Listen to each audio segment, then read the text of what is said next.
Alhamdulillah wa syukurillah wa la hawla wa la quwata illa billahil aliyyil azim.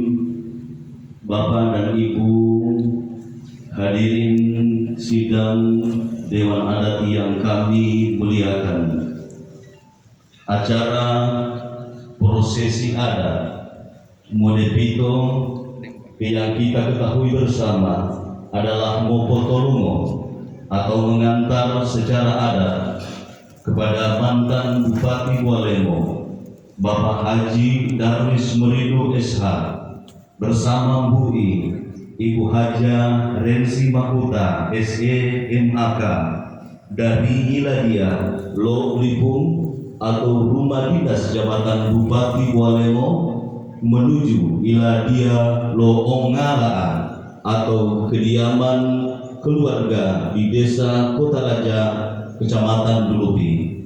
Pada saat ini dengan senantiasa kita memohon petunjuk, ridho, rahmat Allah Subhanahu wa Ta'ala, seraya melepaskan basmalah.